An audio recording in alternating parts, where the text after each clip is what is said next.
Timoteo capítulo 2, versículo 1.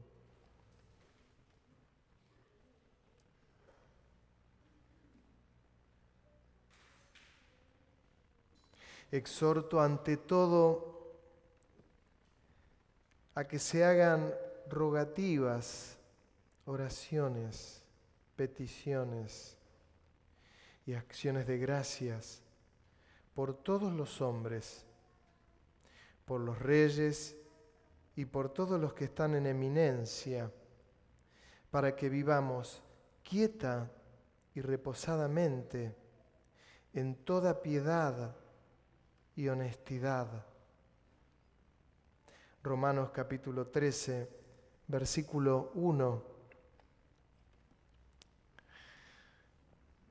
Sométase toda persona a las autoridades superiores, porque no hay autoridad sino de parte de Dios, y las que hay por Dios han sido establecidas, de modo que quien se opone a la autoridad, a lo establecido por Dios, resiste, y los que resisten acarrean condenación para sí mismo, porque los magistrados no están para infundir temor al que hace el bien, sino al malo. ¿Quieres, pues, no temer la autoridad? Haz lo bueno y tendrás alabanza de ella. Tito capítulo 3, versículo 1.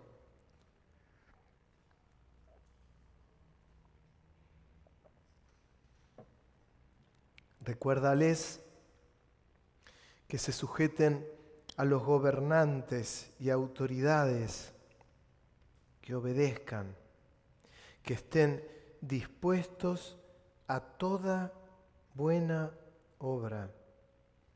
Jeremías 29, 17.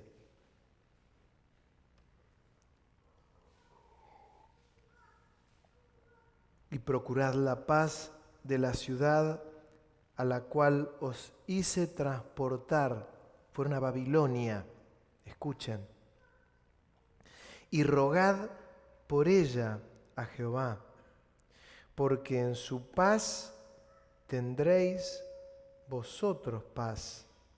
Primera de Pedro, capítulo 2, versículo 17. Honrad a todos, amad a los hermanos, temed a Dios, honrad al Rey.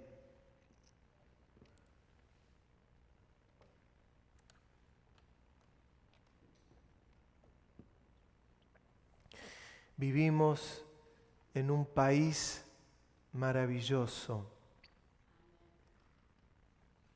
maravilloso,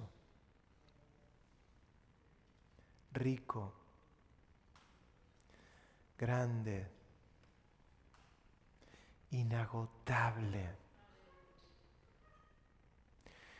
Mis queridos hermanos, la Iglesia no puede permanecer ajena a lo que vive la nación. No puede. La Iglesia no puede estar casada con ningún hombre, con ninguno. La Iglesia tiene que procurar la paz, orar por ella, bendecir a las autoridades, quien sea, quien fue elegida, la haya votado o no la haya votado. Hay un clima enrarecido y que la Iglesia no puede de ninguna manera sumarse a ese ritmo. No puede.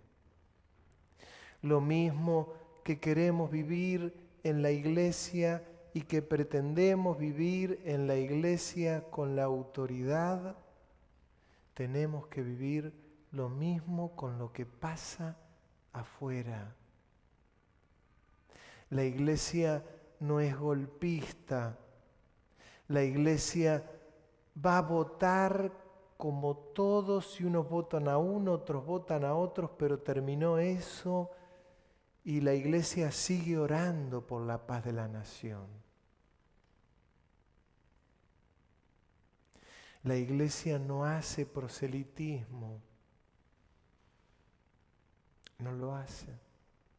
Podemos estar de acuerdo con medidas sociales de unos, de otros, hermanos, pero la iglesia, cuando no hay eso otro social, la iglesia mete la mano en el bolsillo, y me refiero a nosotros, y tratamos de cubrir lo que hemos hecho siempre y como nos hemos manejado siempre. Cuando hemos hablado de la iglesia de la calle, muchas veces a mí me dijeron, ¿por qué como iglesia y a través de la asociación no pedíamos cosas? Y me negué absolutamente siempre. No quiero que me den nada. No por orgullo, sino porque a la iglesia le hace bien encarar estas cosas. Nos bendice. Pero no podemos estar colgando cartelitos en las redes sociales de ningún tipo. No podemos. No debemos. Nos hace mal. En lo institucional como iglesia, hablando de otros y aún hablando de gobernantes, viejos, antiguos, recontraviejos o los futuros, la iglesia tiene que orar por la paz y que Dios bendiga al que esté. Cuando Jeremías le habla al pueblo en el capítulo 29, dice, cuando vayan a la tierra que yo los envié, estaba hablando de Babilonia. Los hebreos yendo a Babilonia como esclavos. Todo porque estaban lejos del Señor y fueron llevados cautivos. Pero dicen, oren por la paz del lugar y ustedes tendrán paz. Paz. La iglesia, disiento con muchos, no está para estar haciendo marchas.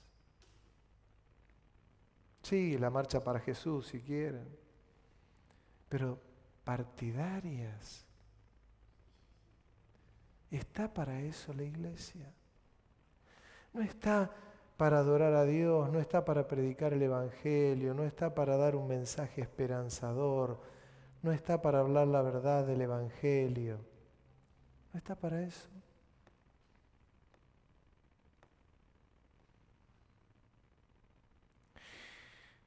El 14, nuestra hermana Andrea tiene una audiencia muy importante con su hijo.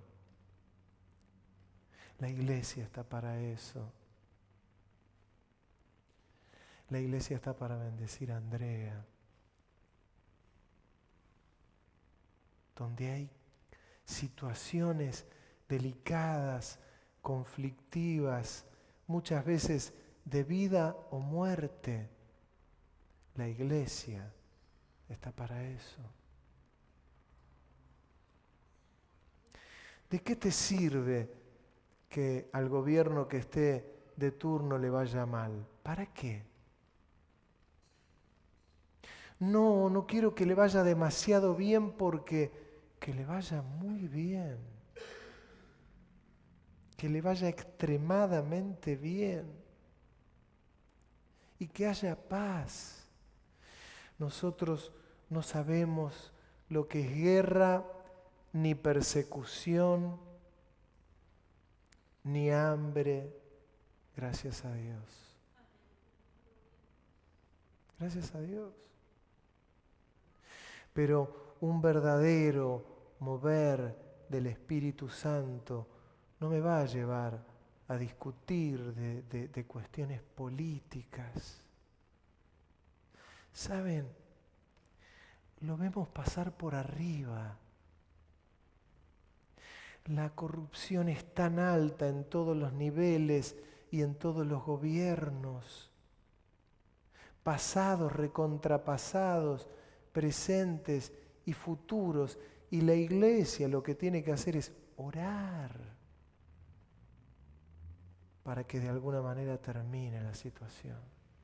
Y tengo mala noticia, y posiblemente no termine, pero la iglesia tiene que orar. Y tiene que orar por las autoridades que están en eminencia. Esto es bíblico. Cuando al Señor lo tentaron con una moneda y le hablaron de esa moneda, a quién había que dársela, cuál era la cuestión, decir, ¿quién está en la moneda? Y dijo, César. Dad al César lo que es del César y a Dios lo que es de Dios. No perdamos energías, no nos desgastemos. No nos desgastemos. Claro que tenemos que velar por el trabajo que tenemos, por la situación que tenemos. Claro que tenemos que velar por lo que hacemos, tenemos que velar por los demás. Dice en la última parte que leí, honrad a todos, amad a los hermanos, temed a Dios, honrad al Rey. Si quiere ponga honrar al presidente, pues no tenemos rey. Pero la iglesia puede hacer algo muy importante.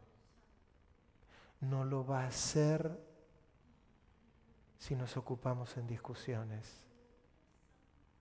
En el año 82, yo vivía en Quilmes y trabajaba en Capital Federal, y era el tiempo de las elecciones, que todos la vivimos con una expectativa tremenda.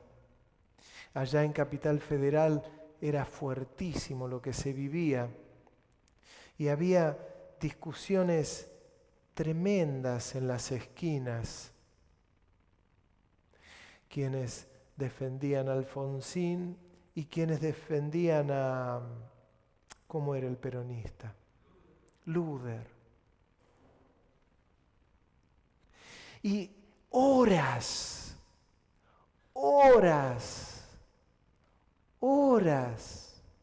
Calle Florida, eran discusiones interminables.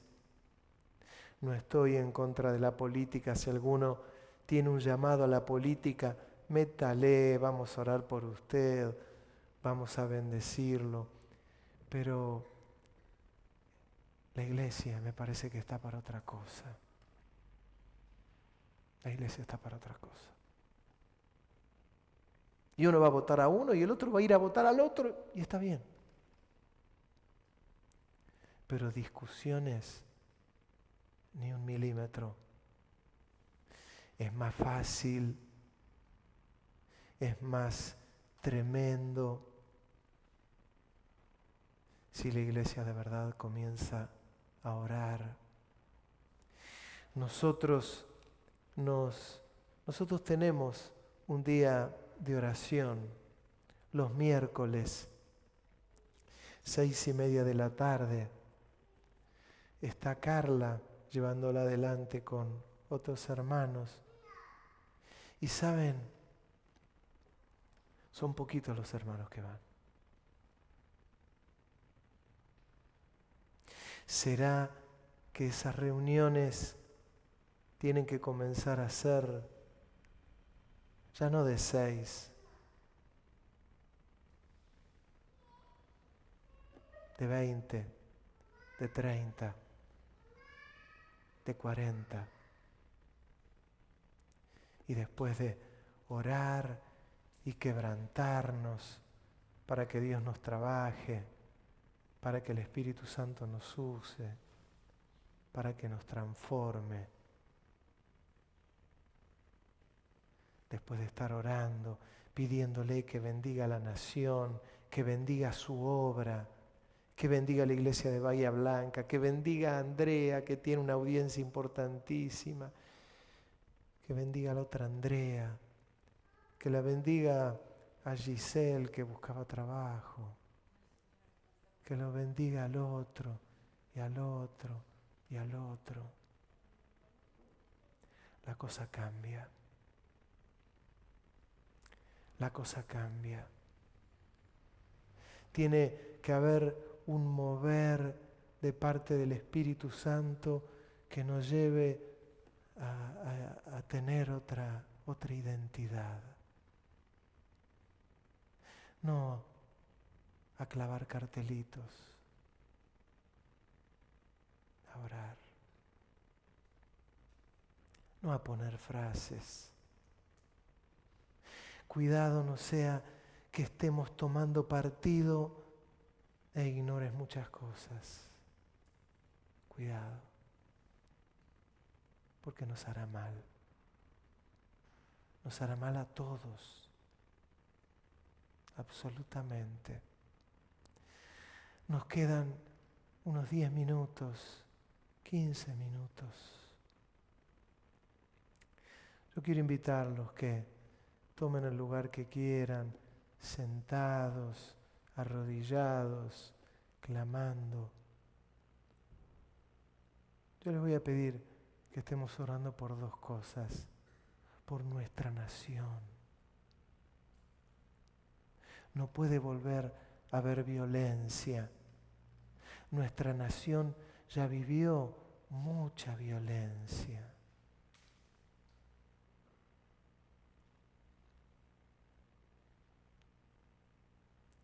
Más que colgar cartelitos, lo que tenemos que hacer es orar por nuestra nación.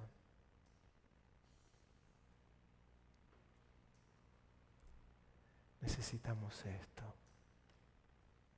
No es que a mí me va bien, mejor, te va bien, buenísimo.